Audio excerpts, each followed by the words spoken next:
l'annonce pour New Look un petit peu plus tard, là, parce que maintenant, nous sommes plutôt en campagne électorale oblige, élection oblige, puisque le 7 avril prochain, le Québec va être en élection, n'est-ce pas? Et puis, ce matin, nous avons parlé largement, surtout du deuxième débat qui a eu lieu mercredi dernier. Bon. Alors, nous sommes maintenant avec une candidate du Parti libéral du Québec, Madame Marie Montpetit. Elle est candidate dans le comté de Crémazie, plus précisément. Alors, brièvement, si je vous présente Madame Montpetit, depuis 15 ans, elle travaille dans le domaine de la santé avec pour principal objectif la volonté d'en améliorer les services, particulièrement pour les personnes âgées.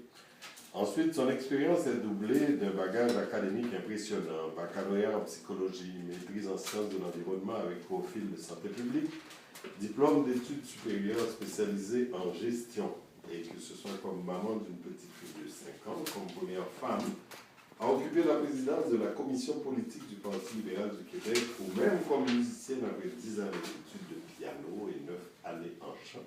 Je ne sais pas si elle va chanter pour nous. Marie se distingue toujours par son leadership, sa grande écoute et surtout sa gestion efficace. Elle souhaite maintenant se consacrer plus directement au service des citoyens de Crémazie et forte d'une équipe et d'un parti qui sauront relancer l'économie afin de protéger les services aux familles et aux personnes qui ont le plus besoin. Alors, c'est ce que nous dit la fiche de présentation de Mme Montpetit, à qui nous disons bonjour. Bonjour, merci de me recevoir ici.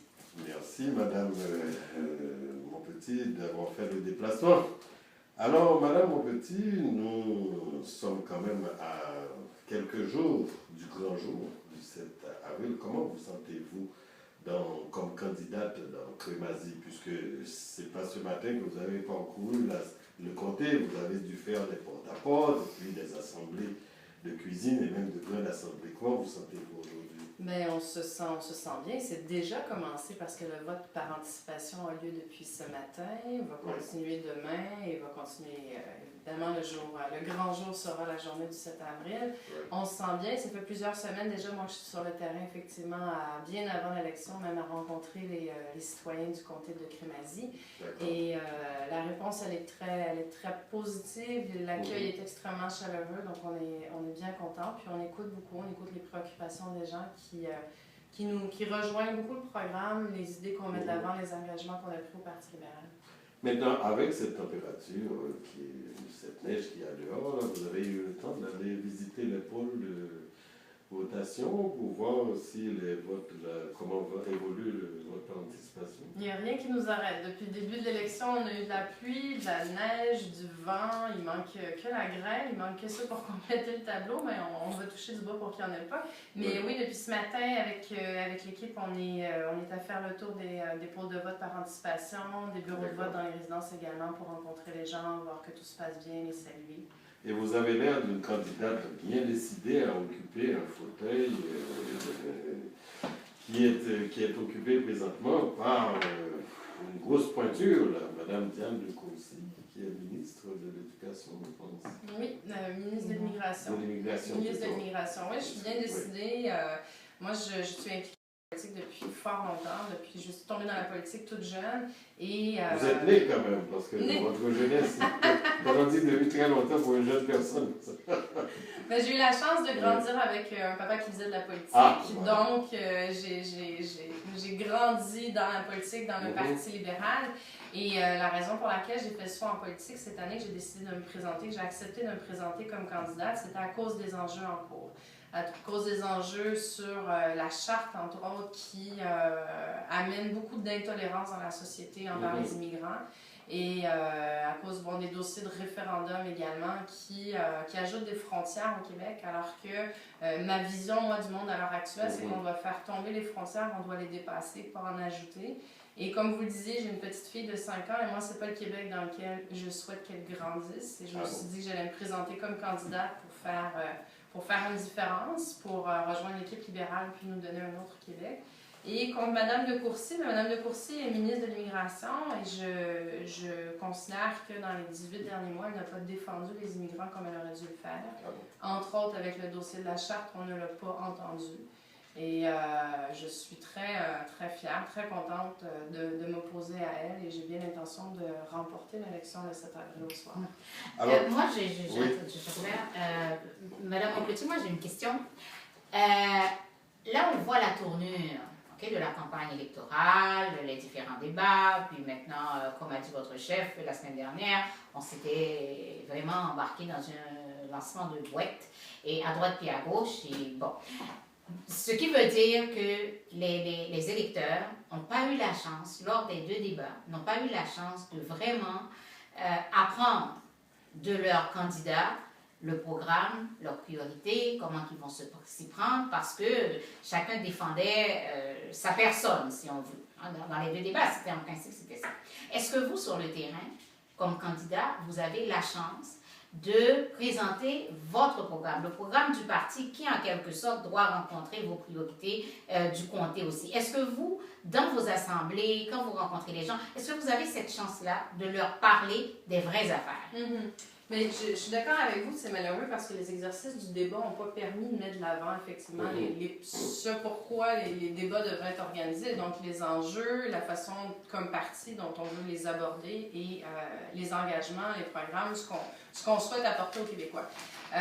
Le porte-à-porte que j'ai fait, moi j'ai été sur le terrain 10 heures, 12 heures, 14 heures par jour dans les dernières semaines et le porte-à-porte, les rencontres que j'ai fait ont permis exactement de, me présenter comme candidate, leur expliquer d'où je viens et ce que je veux faire pour eux aussi comme citoyens de Crémazie, mais également leur expliquer comme présidente de la commission politique. La commission politique au parti, c'est l'instance qui rédige le programme électoral.